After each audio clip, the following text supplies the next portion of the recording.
Hello students, आज हम आपको क्वेश्चन नंबर 6 के बारे में बताएंगे। इसमें जितनी भी एंट्रीज हैं उस एंट्रियों को बताएंगे कि कौन सी एंट्री हम कैसे कर सकते हैं। कठिन सरल सारी एंट्रीज ले लेंगे और इसके अलावा अगर कोई कठिन एंट्री तो वो कौन से वाउचर में जा रही है या कौन से लेजर में जा रही है ये भी बीच बीच में बताते चलेंगे आपको। चलिए देखते हैं। सबसे पहले है स्टार्ट बिजनेस विद कैश।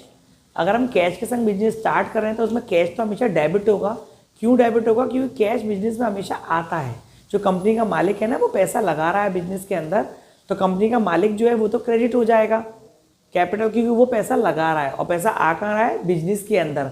तो कैश जो होगा वो डेबिट हो जाएगा बिजनेस में। तो एंट्री बनेगी cash account debit to capital, अगर हम अकाउंट्स में करते हैं तो। लेकिन अगर हम टैली में करते हैं तो cash account debit to mister Mohanlal. आप देख रहे होंगे स्क्रीन पर मिस्टर मोहनलाल का नाम आ रहा है जिन्होंने बिजनेस स्टार्ट किया है। तो जो मोहनलाल है वो हमारा कैपिटल है, तो उसका हम नाम लिखेंगे, क्योंकि कंप्यूटर पे जब हम बनाते हैं तो उसका नाम लिखते हैं।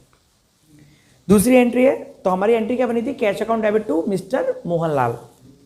दूसरी है purchase from Mahesh. Simple entry है, परचेज ऊपर आ जाएगा क्योंकि परचेज हमेशा आता है, तो परचेज अकाउंट डेबिट होगा और to Mahesh. Sale to Dinanath. Sale to Dinanath में दीनानाथ अकाउंट डेबिट हो जाएगा और टू सेल हो जाएगा। सेल हमेशा जाता है तो वह नीचे आएगा। क्रेडिट का मतलब होता है उधार, तो ये एंट्री ऑलरेडी उधार हो रही है, नाम ऊपर है नीचे सेल है। Furniture chase in cash. तो अगर हम फर्नीचर खरीद रहे हैं, जैसे कि अगर मैं बताऊं आपको कि जब हमारे पास हमारी कोई शॉप है, मान लीजिए मोबाइल की शॉप है मेरी और मैं मोबाइल बेचता हूँ और अब मैं मोबाइल खरीदने जा रहा हूँ दुकान के लिए, तो मैं ये थोड़ा ना बोलूँगा किससे कि मैं मोबाइल खरीदने जा रहा हूँ। मैं क्या बोलूँगा कि मैं सामान लेने जा रहा हूँ, अपने लिए माल लेने जा रहा हूँ दुकान के लिए। अब वो माल क्या होगा मेरे लिए? वो मेरे लिए मोबाइल्स होंगे, लेकिन वो मेरे लिए क्या कहलाएगा? माल कहलाएगा। तो अगर कोई मुझसे पूछता है, मैं यही बोलूँगा कि मैं माल लेने जा रहा हूँ। लेकिन अगर मैं अपने लिए मोबाइल लेने जाता हूँ और कोई मुझसे पूछता है कि आप कहाँ जा रहे हो, तो मैं उसे बताऊँगा कि मैं अपने लिए मोबाइल खरीदने जा रहा हूँ। सही है। तो जब हम कोई चीज़ अपने लिए खरीदते हैं तो उसका हम नाम लेते हैं, और अगर हम बिजनेस में बेचने के लिए कोई चीज़ खरीदते हैं तो उसके लिए हम परचेज का यूज़ करते हैं, परचेज लिखते हैं मतलब कि। तो ये जो एंट्री है ये हो गया फर्नीचर परचेज इन कैश। तो इसमें क्योंकि हम फर्नीचर खरीद रहे हैं तो नेचुरली अपने बिजनेस के लिए खरीद रहे होंगे, तो यहाँ पे लिखेंगे furniture account debit to cash. जैसे कि मैं यहाँ आपको दिखा देता हूँ, फर्नीचर टू कैश। अच्छा, ये कैश क्यों आएगा इसमें? क्योंकि इसमें दिया हुआ है कैश, तो ये एंट्री इस प्रकार से बन जाएगी। अब आ रहा है डोनेशन गिफ्ट। डोनेशन क्या होता है? ये दान होता है, जो भी हम दान देते हैं किसी को उसे डोनेशन कहलाता है। तो donation gift, donation account debit to cash account होता है, क्योंकि हम जा क्या रहा है, जब कहीं पर कुछ ना लिखा हो कि हम दान में क्या दे रहे हैं। अगर हम कंप्यूटर दान में दे रहे होते तो लिखा होता कंप्यूटर डोनेट, कंप्यूटर डोनेट, तो हम लिखते donate account debit to computer. लेकिन यहां पर कुछ भी नहीं लिखा हुआ है, तो हम कर रहे हैं donation account debit to cash. Receive from Dinanath. अगर हम बात करें रिसीव फ्रॉम दीनानाथ की बात कर रहे हैं, रिसीव मतलब पैसा आ रहा है, तो कैश अकाउंट डेबिट हो जाएगा, टू में हो जाएगा Dinanath. Shop expense, shop expense account debit हो जाएगा और टू में क्या होगा? कुछ नहीं लिखा है तो टू में कैश हो जाएगा। ऐसी सैलरी पेड, इसमें तो लिखा हुआ है salary account debit to cash account, paid मतलब कैश, तो salary account debit to cash account हो जाएगा। अगला क्वेश्चन देखिए, purchase from Harish. Credit purchase from Harish. यह क्रेडिट का कोई भी मतलब नहीं है, क्रेडिट का मतलब होता है उधार हो रहा है। परचेज हरीश से, नेचुरली बात है जब परचेज कर रहे हैं हरीश से और हम कुछ उसे पैसा नहीं दे रहे हैं तो वह एंट्री ऑलरेडी उधार हो जाती है, तो ये एंट्री सिंपल ही रहेगी, purchase account debit to Harish.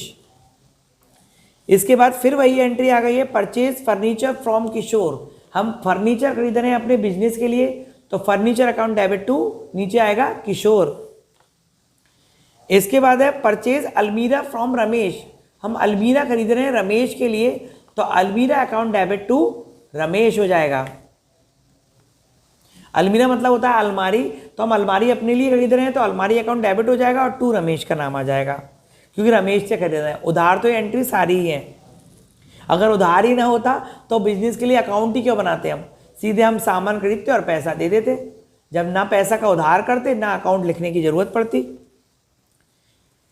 अब एक एंट्री आई है, थोड़ी सी टफ है आपके लिए, थोड़ा समझिएगा। गिव टू हरीश, हम हरीश को दे रहे हैं 20,000 रुपये दे रहे हैं हरीश को, सही है।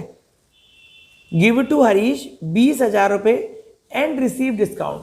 हरीश को क्या है 20,000 रुपये देने हैं, लेकिन उसे 400 रुपये का डिस्काउंट भी प्राप्त हो रहा है। मतलब जो उसे 20,000 देने थे उसमें से उसे 400 रुपये बच रहे हैं, मिल रहे हैं, तो रिसीव हो रहा है डिस्काउंट 400 रुपये का। तो ये एंट्री देखिए कैसे बनती है। सबसे पहले लिखा है गिव टू हरीश, तो हम लिखेंगे हरीश डेबिट 20,000 रुपये। हरीश को कितने पैसे देने हैं, हमें 20,000 रुपये देने हैं। और टू, हमें डिस्काउंट रिसीव हो रहा है, डिस्काउंट रिसीव, ध्यान रखिएगा लेजर में इसका अकाउंट इनडायरेक्ट इनकम में बनेगा, क्योंकि ये डिस्काउंट रिसीव हो रहा है। कितने रुपए रिसीव हो रहे हैं, 400 रुपये। 400 रुपये रिसीव हो रहे हैं, तो अब पैसा कितना बचा, टू कैश 19,600। मतलब कि हमें 20,000 रुपये देने थे हरीश को, हमें 400 रुपये का उसमें डिस्काउंट दे दिया है सामने वाले ने, या ये कहो कि हमने उसे 400 रुपये दिए ही नहीं, ऑलरेडी 400 रुपये का डिस्काउंट हमें मिल गया। तो 400 रुपये हमारे को डिस्काउंट मिल गया है, तो हमें पैसे कितने देने पड़े, 19,600। 20,000 में से 400 घटाएंगे तो 19,600 आएगा। ध्यान रखिएगा जब भी कोई डबल एंट्री बनाते हैं तो आपको विशेष ध्यान रखना है कि पहले तो इधर अगर 20,000 है तो इधर का जोड़ भी 20,000 होना चाहिए। फर्स्ट, अगर इधर 20,000 है तो इधर का जोड़ भी 20,000 होना चाहिए। दूसरी चीज, जहां हम कैश लिखते हैं, अगर 2 में हमने कैश लिखा है तो डिस्काउंट 2 में आएगा, अगर बाई में हमने कैश लिखा होता तो डिस्काउंट बाई में आएगा। इन चीजों का ध्यान रखिएगा जब आप डबल एंट्री क्रिएट कर रहे हो। इसके बाद है cash purchase, purchase account debit to cash, purchase कर रहे हैं, परचेज आएगा और 2 में क्या जाएगा, कैश, और 2 में हो जाएगा cash.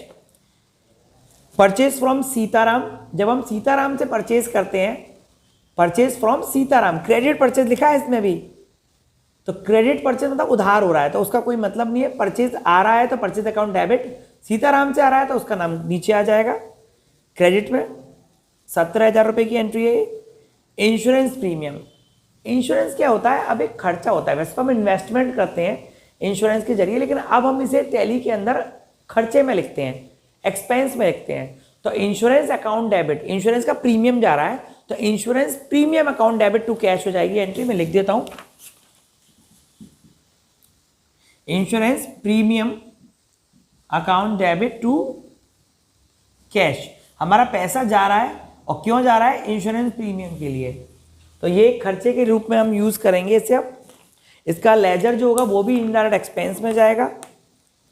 Goods purchase from Ramdin, purchase कर रहे हैं हम किससे, रामदीन से, तो purchase account debit to Ramdin, purchase आ रहा है और रामदीन से आ रहा है तो रामदीन नीचे आ जाएगा। पेमेंट टू रामदीन, अगर हम रामदीन को पेमेंट कर रहे हैं तो रामदीन अकाउंट डेबिट, पेमेंट कर रहे हैं किसे, रामदीन को, मतलब रामदीन के पास जा रहा है पैसा, तो रामदीन तो डेबिट हो जाएगा और 2 में क्या आएगा, cash. Salary paid to employee, हम सैलरी पेड कर रहे हैं एम्प्लॉय को, तो सैलरी तो खर्चा होता है। बहुत से बच्चे, कल भी ऐसा हुआ था सेंटर में, बच्चे कह रहे सर सैलरी तो मुझे मिलती है, सैलरी हमको मिलती है, लेकिन बिजनेस में जो कंपनी है जिसका हम अकाउंट बना रहे हैं वो तो सैलरी नहीं लेती ना, तो जो कंपनी होती है वो सैलरी हमेशा देती है, तो सैलरी हमेशा खर्चे के अंदर जाएगी। तो salary account debit to cash, किसी का भी नाम आ रहा है, जब पैसा दे दिया तो किसी के नाम की कोई वैल्यू नहीं होती, salary account debit to cash में हम एंट्री करेंगे। ये पूरी एंट्री खत्म हो गई है 6 नंबर की। मैं आपको बता दूं सैलरीज में इनडायरेक्ट एक्सपेंस में जाएगी, और रामदीन की अगर बात की जाए, परचेज हो रहा है रामदीन से, तो नीचे रामदीन का नाम आ रहा है, ऊपर परचेज आ रहा है और नीचे रामदीन का नाम आ रहा है, मतलब कि इस प्रकार से कुछ, परचेज टू रामदीन, रामदीन नीचे आ रहा है तो क्रेडिटर में लिखा है, तो ये सन्ड्री क्रेडिटर ग्रुप में जाएगा, ध्यान रखिएगा ये सन्ड्री क्रेडिटर ग्रुप में जाएगा। और अलमीरा फिक्स असेट्स होती ही है, फर्नीचर फिक्स असेट्स होता ही है, कैश का लेजर बनाना नहीं पड़ता, वो बना हुआ होता है। हरीश की बात करें तो वो भी परचेज के साथ आ रहा है, आई थिंक परचेज के साथ नहीं आ रहा है, यहाँ पे आपको दिख रहा है हरीश, ये ऊपर क्या दिख रहा है, डेबिटर दिख रहा है। वैसे इससे पहले की एंट्री परचेज की है, तो परचेज के साथ है तो आपको मालूम पड़ रहा है वो क्रेडिटर है, लेकिन जब हम किसी को पैसा देते हैं तो भी वो क्रेडिटर होता है। क्रेडिटर कौन होता है? क्रेडिटर कौन होता है इसकी परिभाषा लिखते हैं हम।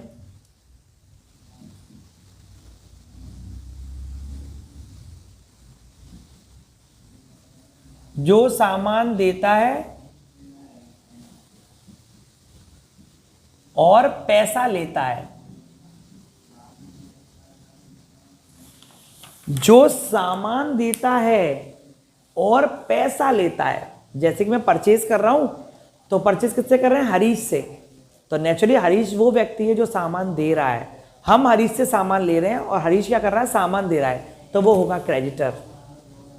और फिर बाद में हम हरीश को पैसा देंगे, जैसे कि इस एंट्री में हुआ, इसको हम पैसा दे रहे हैं, हरीश को पैसा दे रहे हैं, तो हरीश कौन है? सैंड्री क्रेडिटर है हरीश, सैंड्री क्रेडिटर है हरीश, क्योंकि इसको हम पैसा दे रहे हैं। अगर हम बात करें, मान लीजिए यहाँ एंट्री होती परचेज टू हरीश, यहाँ हम सामान खरीद रहे हैं हरीश से, तो हम ये हरीश कौन है? सैंड्री क्रेडिटर। तो वो दोनों व्यक्ति सैंड्री क्रेडिटर होंगे जो परचेज के साथ आ रहे हैं या कैश ले रहा है। सामान लेने वाला, सामान देने वाला और पैसा लेने वाला। जब मैं सामान दूंगा तो पैसा लूंगा, व्यक्ति तो मैं एक ही हूं, तो वो होता है आपका सैंड्री क्रेडिटर। अब डेबिटर कौन होता है? जो सामान लेता है और फिर पैसा देता है। जो सामान लेता है और जो पैसा देता है। कौन सामान ले रहा है भाई? जिसको हम सेल कर रहे हैं, हम जिसे सेल कर रहे हैं वो सामान ले रहा है, तो जो सामान ले रहा है वो कौन होगा? सैंड्री डेबिटर होगा। और बाद में क्या करेगा वो? बाद में क्या करेगा वो पैसा देगा। तो जो सामान लेता है और पैसा देता है वो डेबिटर होता है, और जो सामान देता है और पैसा लेता है वो क्रेडिटर होता है। थोड़ा कंफ्यूजन है, आप इसे चेक करिएगा, मेरी बातों को ध्यान रखिएगा, और आगे की एंट्री हम उसी प्रकार से करेंगे। फिलहाल ये पूरी की पूरी एंट्री हो चुकी है। कैपिटल अकाउंट में जाता है, डोनेशन इनडायरेक्ट एक्सपेंस में जाती है, शॉप एक्सपेंस भी इनडायरेक्ट एक्सपेंस में जाएंगे। तो इस प्रकार से आप अपने लेजर क्रिएट करेंगे, और वाउचर जैसे मैंने कल बताए थे वैसे ही इसके ऊपर आप वाउचर भी क्रिएट करेंगे। ओके, जैसे कि अब ये एंट्री है, बस एक एंट्री बता रहा हूँ, ये इसमें पैसा जा रहा है। जब पैसा जा रहा है तो ये जाएगी पेमेंट में, ठीक है। बाकी इन एंट्रियों को मैं वाउचर में कंप्यूटर पर करके भी दिखाऊंगा आपको। कुछ एंट्री जो टफ होंगी उन्हें हम कंप्यूटर पे आपको बताएंगे कि इस एंट्री को कैसे पास किया जाता है। ओके, अगर वीडियो आपको अच्छी लगी हो तो लाइक और शेयर कीजिएगा, सब्सक्राइब कीजिएगा, बेल आइकन पे क्लिक करना बिल्कुल नहीं भूलिएगा। Nice meeting you guys.